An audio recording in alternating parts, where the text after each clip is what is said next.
Assalamualaikum warahmatullahi wabarakatuh. Perkenalkan, kami dari kelompok 3, dari kelas 643C01, ingin mempresentasikan tentang pertumbuhan ekonomi dan struktur ekonomi. Sebelumnya, kami akan memperkenalkan diri. Nama saya Seka Zahara dengan NIM 642111159. Saya Anissa Eka Aprilia dengan NIM 642111149. Saya Lizok Tripiani dengan NIM 64211164. Saya Husna Gustianingsi dengan NIM 64211151.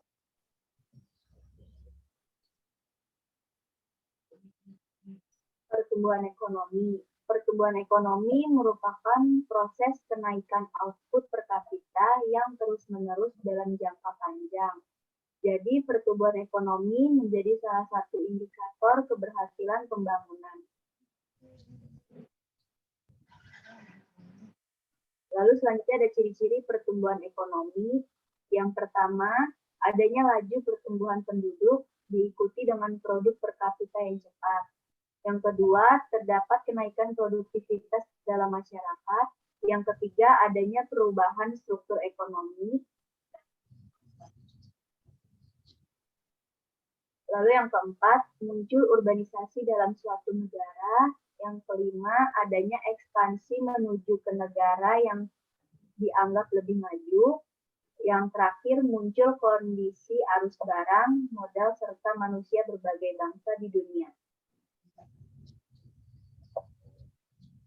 Faktor pertumbuhan ekonomi. 1. Sumber daya manusia atau yang biasa disingkat menjadi SDM adalah suatu indikator perkembangan ekonomi pada suatu bangsa. Faktor SDM mampu mempercepat dan bahkan mampu memperlambat proses pertumbuhan ekonomi. 2. Sumber daya alam. Seperti yang sudah kita ketahui bahwa negara kita adalah negara yang kaya akan sumber daya alam. Meskipun begitu, kekayaan SDA yang kita miliki tidak diiringi dengan kualitas peningkatan SDM yang baik dalam mengolahnya. Hasilnya, negara kita menjadi sering melakukan ekspor barang mentah dan mengimpornya kembali dengan barang yang sudah jadi dengan harga yang lebih mahal. 3. Kemajuan iptek. Suatu negara akan dinilai maju dalam hal ekonomi jika mengalami peningkatan terkait pemanfaatan ilmu pengetahuan dan teknologinya. Hal yang sama berlaku untuk perusahaan yang mengutamakan teknologi untuk melahirkan barang atau jasa yang lebih efisien. 4. Tingkat inflasi. Salah satu gejala yang mampu memberikan dampak pada pertumbuhan ekonomi adalah inflasi. Inflasi adalah suatu kondisi laju peredaran mata uang yang tidak terkendali. Terjadinya peningkatan harga sangat berdampak pada produktivitas bahan baku, karena membuat peningkatan biaya operasional perusahaan dalam hal memasok bahan mentah. Selain itu, inflasi juga dapat berdampak pada gaji karyawan. Yang kelima, tingkat suku bangsa yang ada pada suatu negara juga mampu mempengaruhi pertumbuhan ekonominya. Pertumbuhan tersebut cenderung akan membuat tingkat suku bunga meningkat karena adanya peningkatan pendapatan yang terjadi di masyarakat. Teori pertumbuhan ekonomi historis. Menurut Wemer Sobat 1863-1947, pertumbuhan ekonomi suatu bangsa dibagi menjadi 3. Teori pertumbuhan ekonomi klasik. Menurut Adam Smith, pertumbuhan ekonomi sebenarnya bertumbuh pada pertambahan penduduk. Teori pertumbuhan ekonomi menurut neoklasik. Menurut Robert Solow, pertumbuhan ekonomi merupakan rangkaian kegiatan yang bersumber pada manusia, akumulasi modal, pemakaian teknologi, hasil atau output.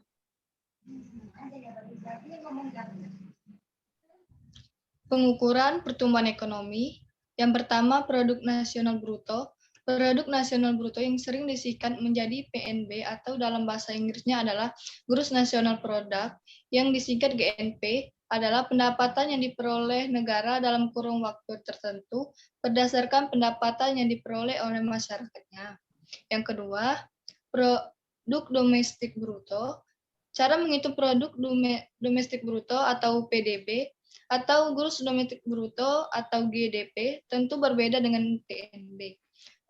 Jika PNB menghitung berdasarkan penghasilan yang diperoleh oleh masyarakat dimanapun mereka berada, maka penghitungan PDB diukur dari pendapatan negara berdasarkan teritorialnya.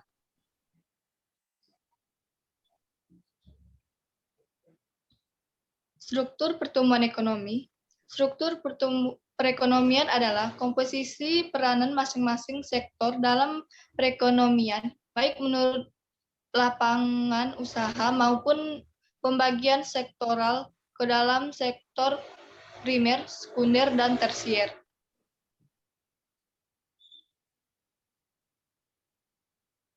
Faktor yang menentukan perubahan struktur ekonomi dibagi menjadi 8. Yang pertama, produktivitas tenaga kerja per sektor secara keseluruhan. Yang kedua, modernisasi proses peningkatan nilai, tambah bahan baku, barang setengah jadi, dan barang jadi. Yang ketiga, kreativitas dan penerapan teknologi. Yang keempat, kebijakan pemerintah. Yang kelima, ketersediaan infrastruktur. Yang keenam, kegairahan masyarakat untuk berwirausaha dan berinvestasi. Yang keenam, adanya pusat pertumbuhan baru yang muncul di wilayah daerah.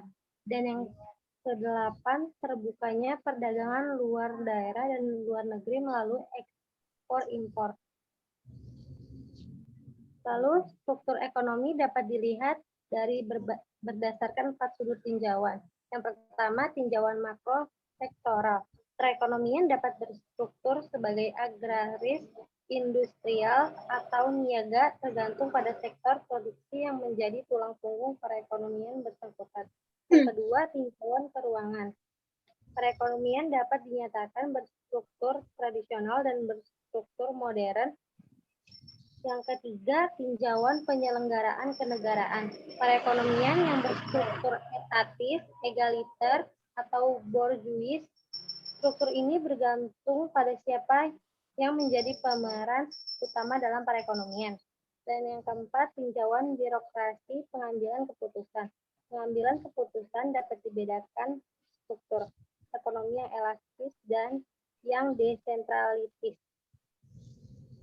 Studi kasus kenaikan harga BBM. Terjadi kenaikan harga BBM pada tanggal 4 September 2022.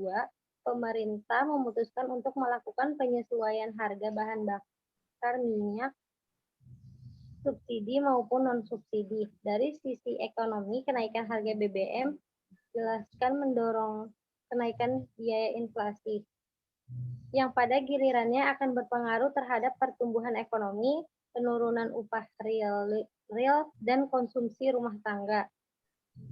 Sekian dari kelompok 3. Mohon maaf bila ada kata-kata yang salah. Jika ingin bertanya, silakan bertanya. Terima kasih. Wassalamualaikum warahmatullahi wabarakatuh.